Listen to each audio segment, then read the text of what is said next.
28th of December, Rabbi Levitt, Gemora.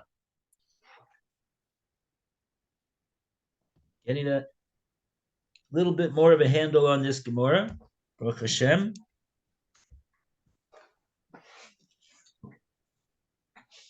So let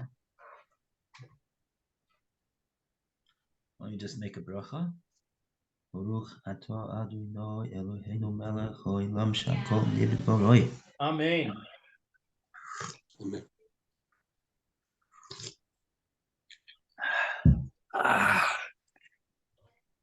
So yeah, this is quite a fascinating Gemara over here.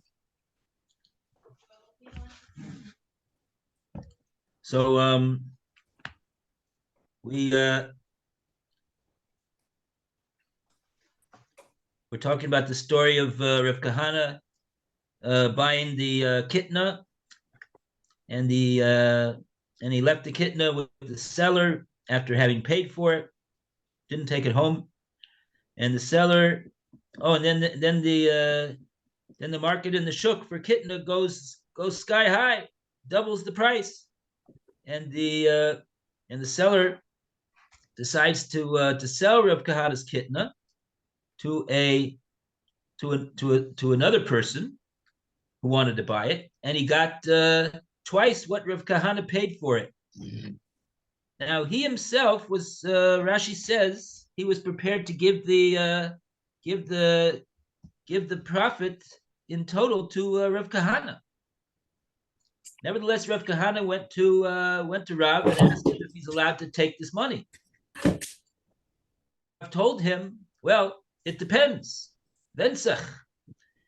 If the seller told the buyer that he's selling to him the kitna of Kahana, so then you can take it.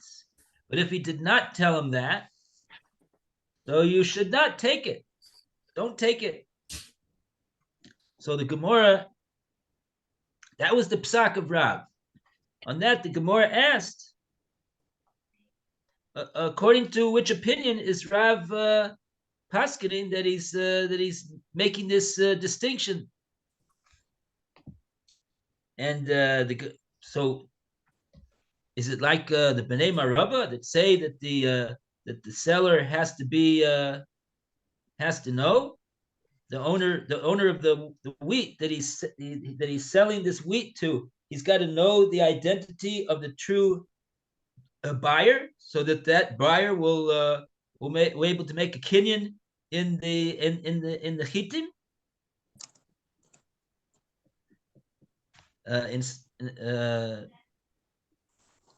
On that, the Gemara said, "Otumi yoiv Rav Kahana arba ushkal tamane." Oh, so now yesterday we were basically focusing on the issue of the ribbis. Rashi said over here that the reason that Rav told Rav Kahana not to take the money, if he wasn't told the buyer about the identity of Rav Kahana, that's really Rav Kahana's kitna, it would be an issue of ribbis.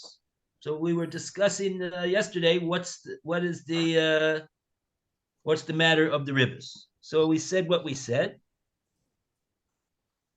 that even though there's no actual a loan that's being made over here, but it looks sort of like a loan. It looks sort of like something that might resemble a ribbis, because Rav Kahana gave 4, and he got back 8, so he got back double. So it looks a little bit like ribbis. Now the ribbis issue would be taken away, says Rav, if the Rav was simply acting as an agent of Rav Kahana. In other words, if Rav Kahana would have simply taken that kitna and now sold it himself to another person, so of course that's not ribbis, right? He bought it. He bought his kitna for 4. Now now it went up in value, and now he's selling it to somebody else. So can't say that that's ribbis. That's Rav Kahana making the profit. But in the absence of the of the person knowing, the buyer knowing that it's Rav Kahana's kitna. So then it's that's where we say that it looks like ribis, because there the seller is not. He knows it's interesting. He knows that he's functioning as an agent. Well, he thinks he's functioning as an agent. He thinks that Rav Kahana would like this, what he's doing. Uh, uh, but he didn't tell the buyer. He didn't tell the buyer that he's really selling. He's really an agent to sell Rav Kahana's. It's really Rav Kahana's stuff over here. So if he didn't tell him that, so then there's an issue of ribis. So now, what does that have to do with the B'nai Marava? Well, it would seem that according to Can we say that according to the B'nai Marava, if the second purchaser does not know of the existence of Rav Kahana, then when he gives the money to the seller, that money is now acquired by the seller. And therefore, the seller now has money, has two piles of money. He has the pile of money that corresponds to the original value, that's the first four. And he has the pile of money that corresponds to the increased value, that's the second four. Now, the first four, we could say, maybe, is a loan. That first four is the property of Rev Kahana, because Rev Kahana left the grain with the seller. So the seller now has the grain, and he has got the value of, he doesn't have the grain anymore. He gave it to the second buyer, but he's got the value of the grain in his hand, and that is Rev Kahana's property. That now is a loan because it's in his hand and it's not his. So now when he wants to take the second pile of money and put it with the first one and say, here you are, Rev Kahana. So that second pile of money is interest on the loan, on the first pile of money, which is the loan. Okay, but according to the, it seems like the Gemora is saying that this would only be an issue of ribis according to B'nai Marava.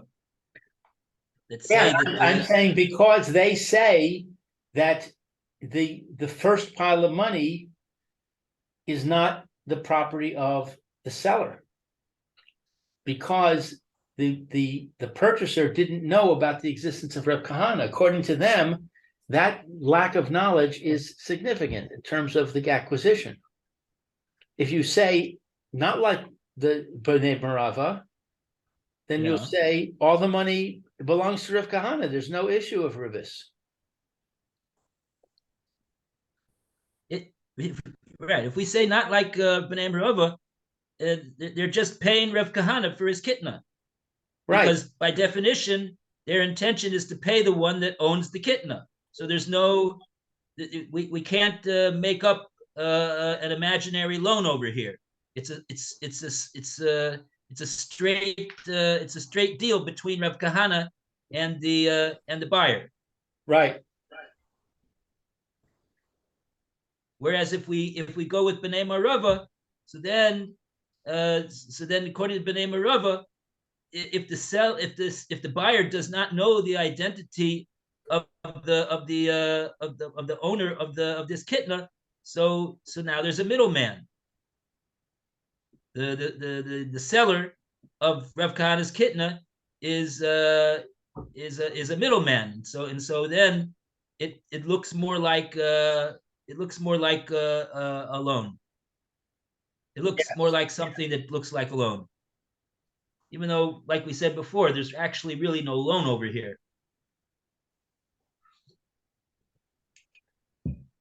Rav Kahana didn't loan the money to this guy.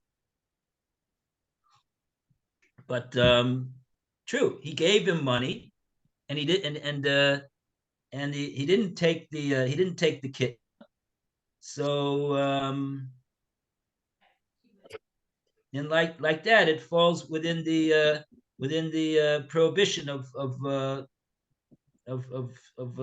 a transaction that looks has a look like riba. So you're saying that it looks like ribas because it looks like the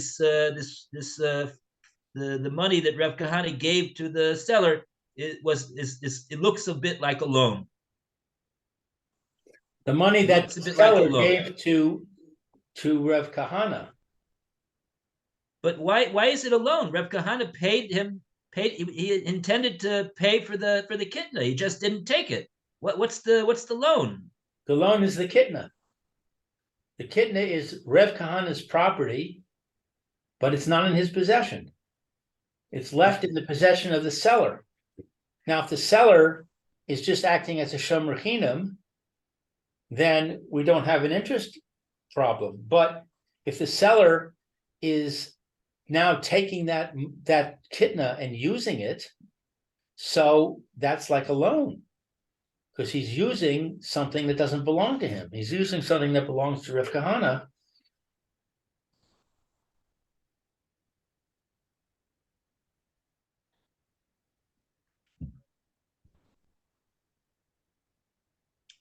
Okay.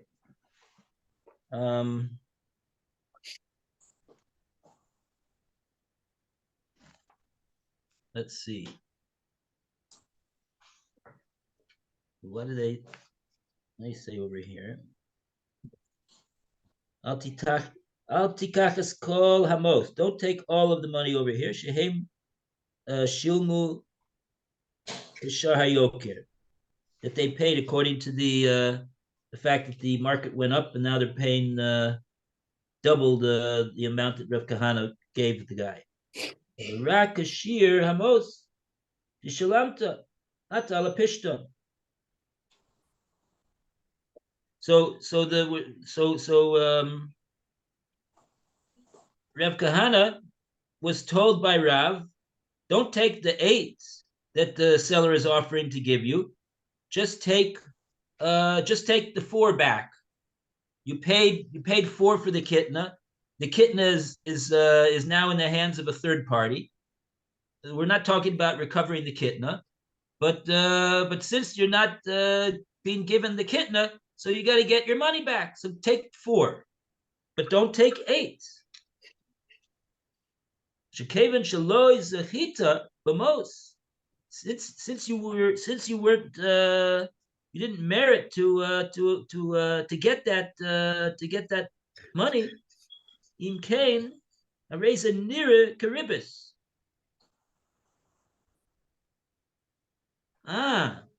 This is a different. In other words, since according to Bnei Marava, they intended to give the money that they were giving, the 8, to the seller, because they did not know about Rav Kahana, because he wasn't told that this is Rav Kahana's kitna. So therefore, the buyers are giving the money in order to be acquired by the seller. So if so then Rav Kahana cannot have any claim to being zocha to that second 4. So now it would look like ribis if he would take it. If he would take more than what he gave at the time of the mechira, it would look like ribis on that account, because he didn't acquire that extra 4, because according to Bnei Marava, the buyers did not intend to give that money to Rav Kahana.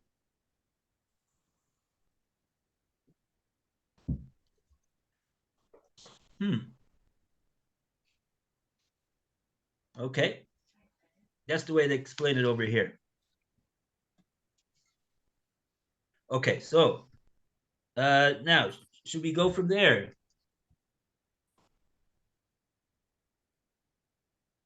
Um, so that was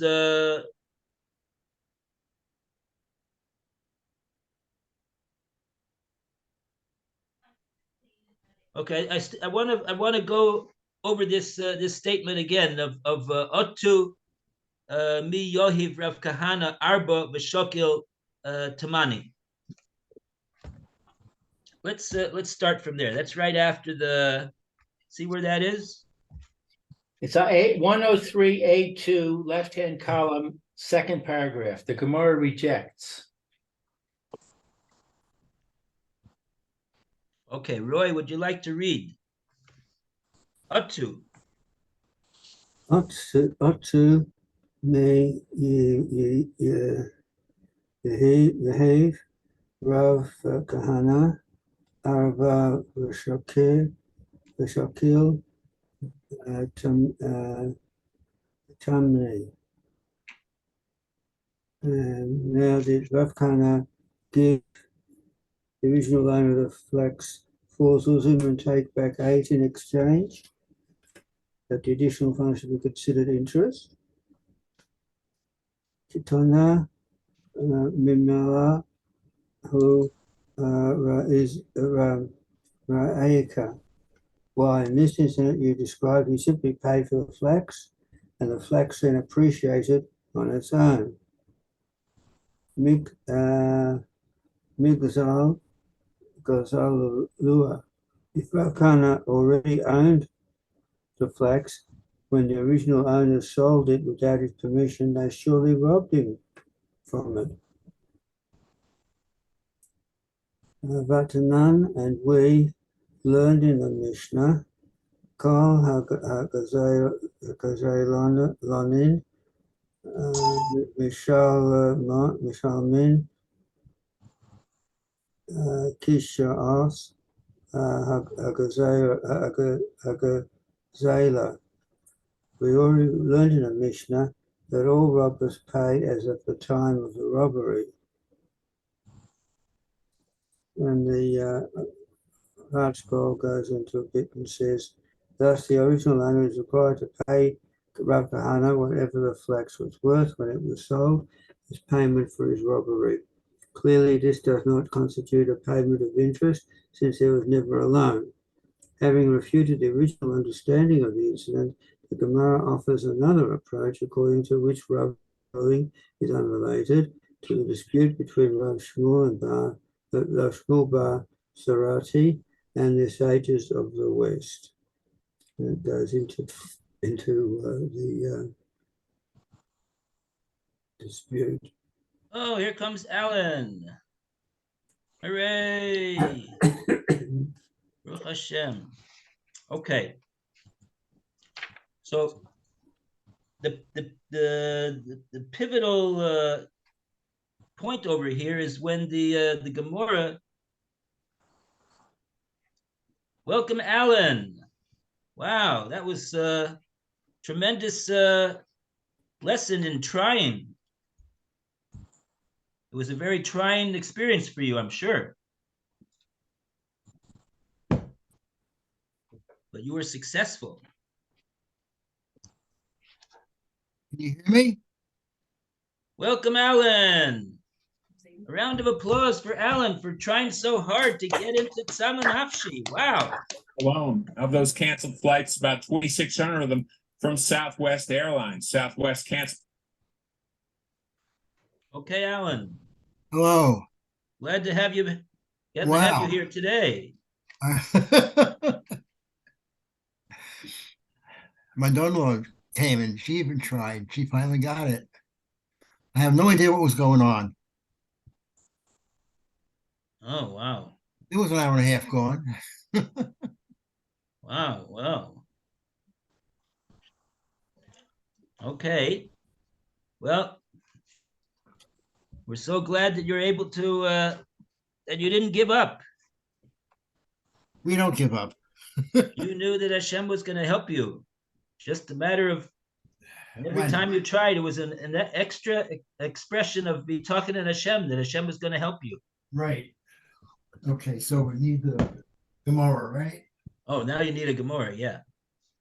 It'll be a little bit easier than getting into the Zoom meeting. Hopefully. Okay, so the Gemara over here starts off with saying, was it really so that Reb Kahana gave his 4 in order to get back 8? Was that really what was going on over here? Such that we would say, according to that it looks like ribbis. So what the Gemara means by this rhetorical question is to say that absolutely not. That was not what happened. What happened over here was that Reb Kahana, he gave his money, he gave his 4 in order to get pishtan, not in order to get 8. He gave his 4 in order to get pishtan. That's what he wanted to get. And so therefore, accordingly, this pishtan was purchased by Reb Kahana.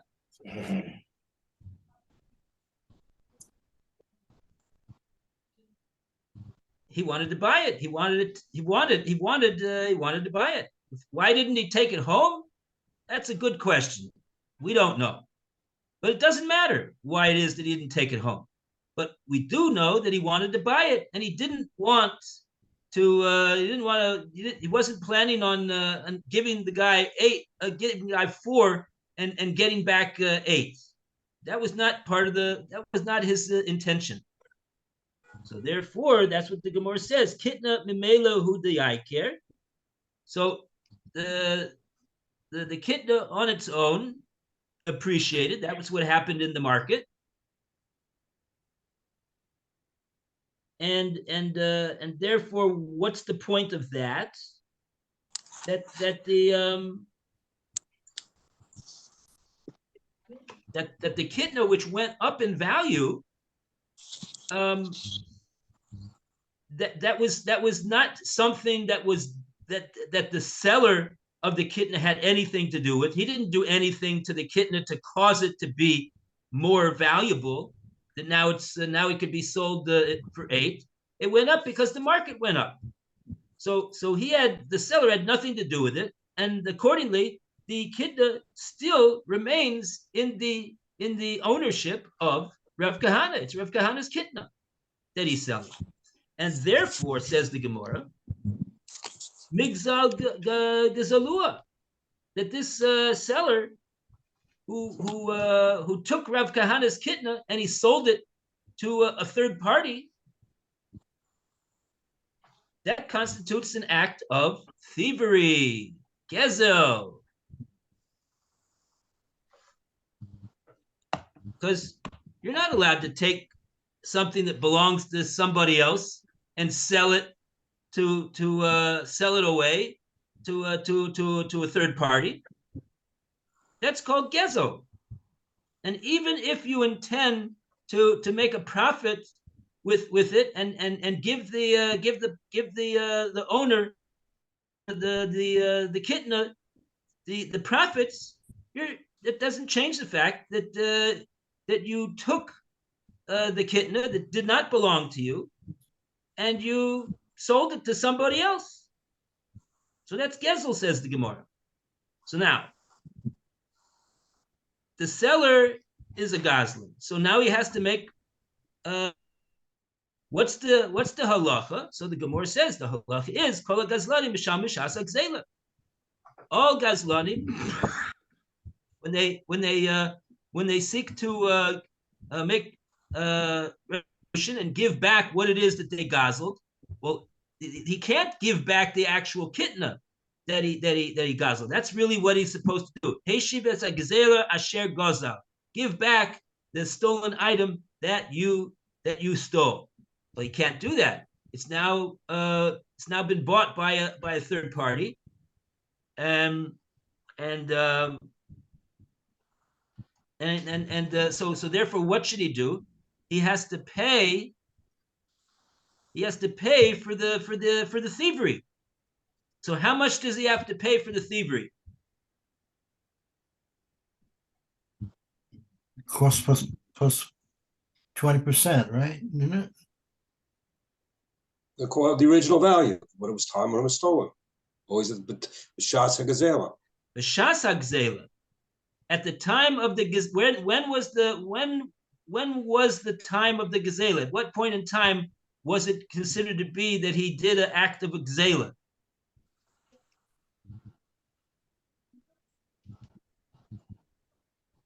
Who's the initial steal?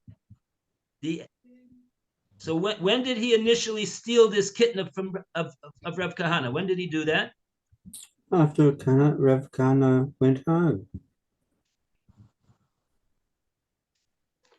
No, I'd say when he sold it.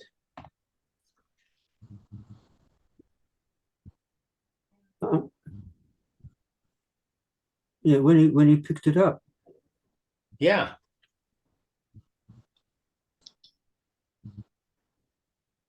Okay, so do we?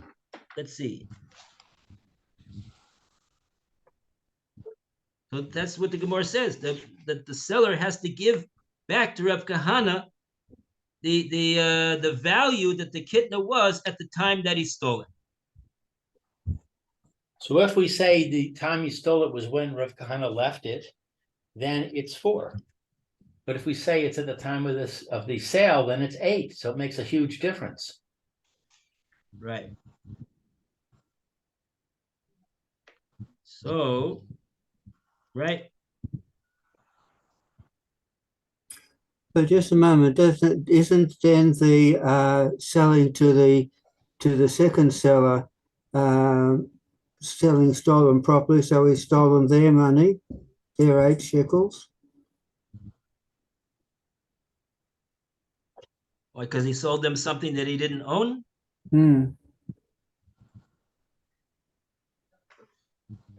So that the 8 Well, shekels. have the second buyers made an acquisition now of this kitna? Does it belong to them now, or could Rav Kahana recover the kitna from the buyers? Imagine that they concluded the sale, whether it was legal or not, but they concluded a sale. They did all the things that you do to conclude a sale.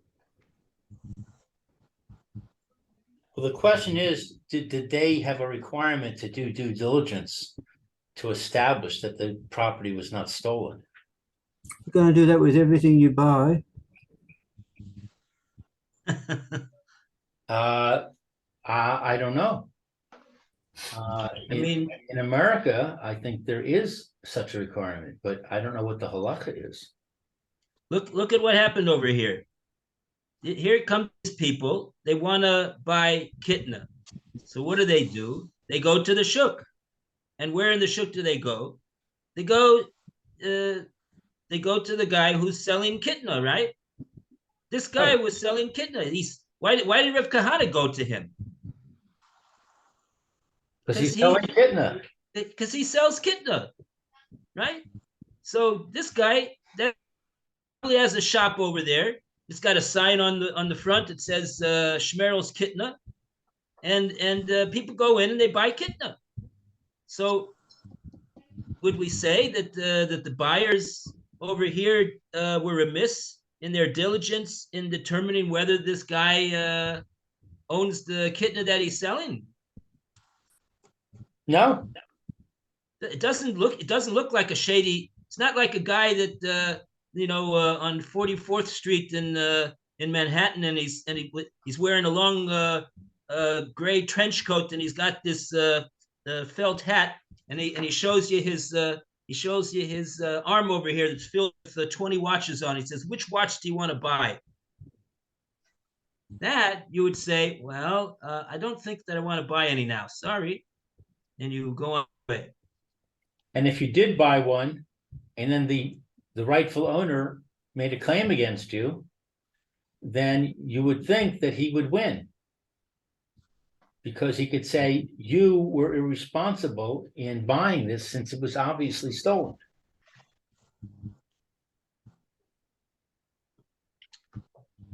Yeah. Okay. So okay, so let's take a look. Let's take a look again at this Rashi Dibra Maskil Otu. This is going on the sentence in the Gemora. Otu mi yohiv Rav Kahana ar shokil tamani. Okay.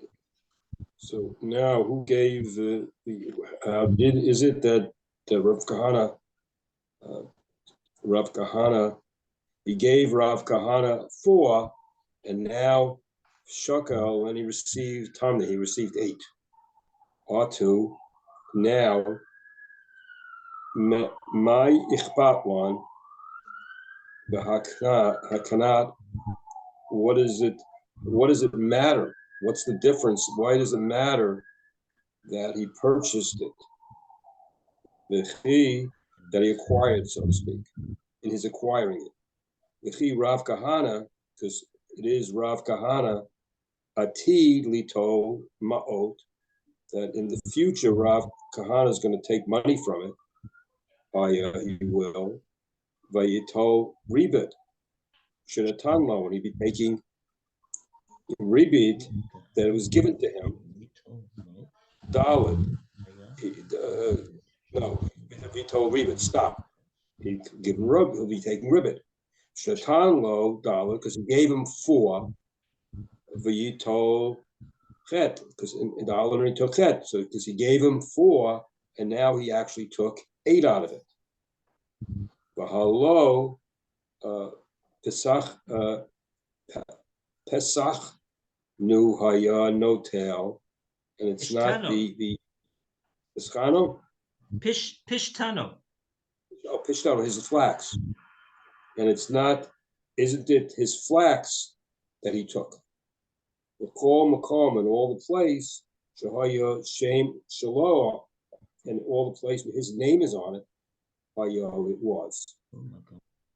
He's Shem that he stole it, Gazlahu, he stole it from him. Umishalmim, and he should play Kol Damav Bioker Kishat Hagazela. All he has to pay all its value, its appreciated value at the time of the theft. Ubishat Hagazela Kava Choker, and at the time of the theft, it already had appreciated because it was Rav Kahana's, and when he finally did it, it then went up. Yeah. So the first sentence Rashi says over here, "My ichpatlan b'hakanosan."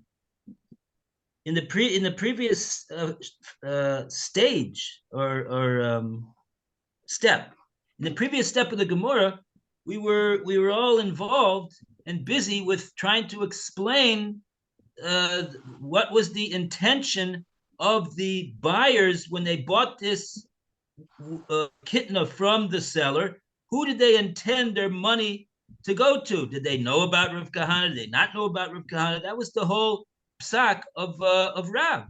And now Rashi's explaining that that what the Gemora means to be asking over here is, who cares about that? That's totally irrelevant. It's totally irrelevant who the buyers intended to give their 8 to. It's irrelevant, says Rashi. That's the point of the Gemara here. Why is it irrelevant? Because Rashi goes on to explain.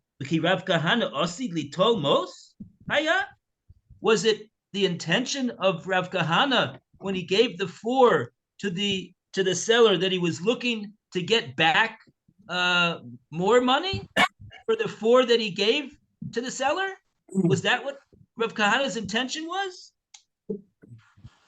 The Yitol Ribbis, and to take Ribbis?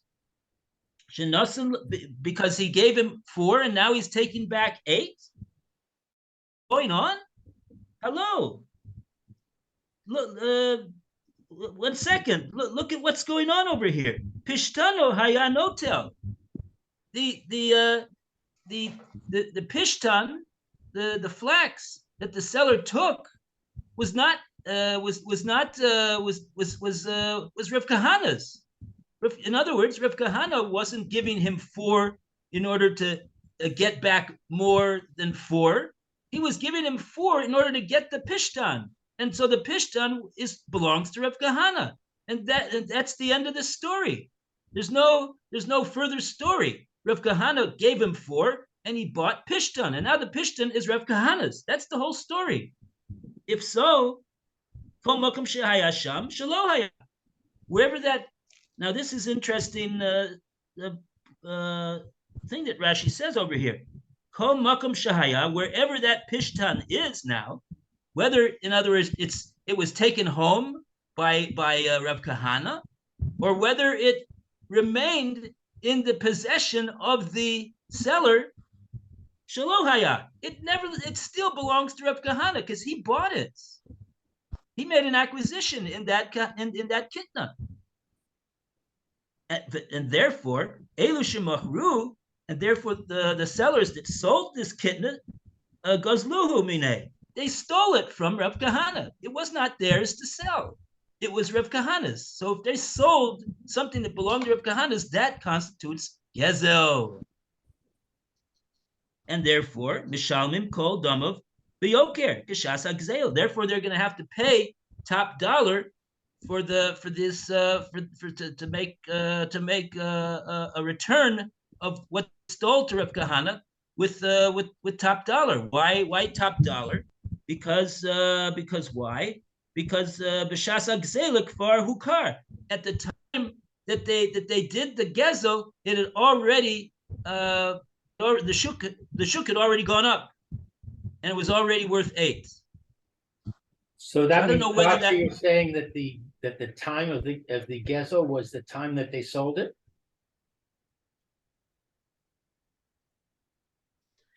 It's interesting because Rashi doesn't make a point of saying explicitly and clearly and openly that the time of the gezel was at the time that the kitna was sold to the second seller. He just says the halacha that they got to pay at the time of the gezel, right? That's the din of a gazlan. He's got to pay Mishalmim Kol Domov B'Yoker Kishas HaGzeila. They're going to have to pay all of that money that they got Kishas HaGzeila, because that was the time of the gezel. Kishas Gezela Kvar Hukar. At that time of the gezel, it was already now valued at 8. Well, if it says at the time of the gezel it was already valued at 8, then doesn't that mean that they're saying the time of the gezel is the time of the sale? Elu shemachruhu gazluhu. These that it's okay from the words, the ones that sold it, they were the gazlanim. It sounds to me like Rashi is saying that was what made them gazlanim. Well, what's the previous sentence? V'chol makom shehu sham. Every place that it is there, shelo haya. It wasn't his. What's that mean? No, it was his. Shelo haya. Oh, it was his. Meaning, Shelo means it's his. Every place that the pishtan was sitting belonged to Rav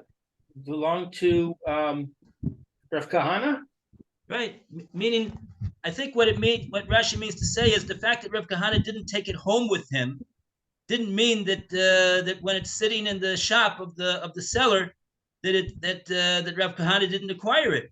he made the acquisition because that was what he intended to do when he gave the seller the money. He didn't give the seller the money in order to get back more money. He gave the seller the money in order to get pishtan. The fact that he did not take the pishtan home with him doesn't mean that he didn't acquire it, because when he gave him the money, he acquired it at that time, and even if he didn't take it home, it belongs to him wherever it is. Oh, so translated as every place that the Pishtan was, it belonged to Rav Kahana. Yes. Okay. Right. And these guys who stole it, these guys that sold it, they stole it from him. Right. So from those words, it sounds to me like Rashi is saying the ones that stole it from him. It sounds like Rashi's saying that what constituted at what point was it gazelled away from Rav Kahana at the time that they sold it? Yes. Yes. That makes sense to me. So Rashi says that at that point in time, it had already gone up in value. That's why the seller got 8 for it, because that was the going price for that kitten at that point, because the shuk went up, and now that which Rav Kahana paid 4 for is now worth 8. So the guy got 8 for it. So that constitutes.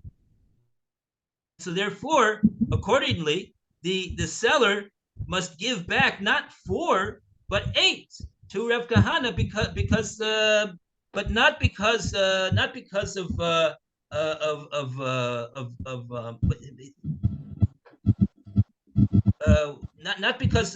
of any issue of interest or anything, but because he's got an obligation to give him back the gezel that he stole from Rav Kahana, according to the value that it was at the time of the theft.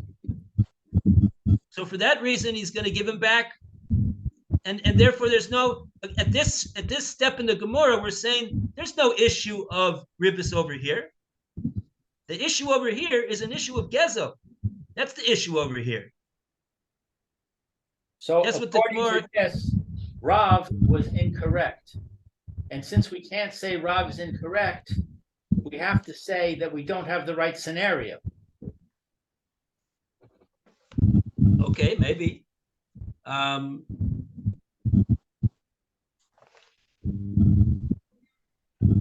the Gemora is definitely challenging the psak of Rav.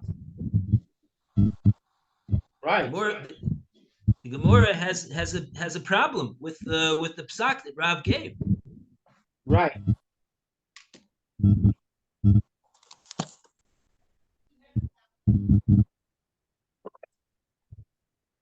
So you're saying that rather than the Gemora saying we don't agree with Rav, rather what we have to say is the Gemora is saying that based upon what we know, Rav should not have paskened like that, and we're not saying that he made a mistake, but therefore we must conclude that it must be that the case was not exactly like we thought.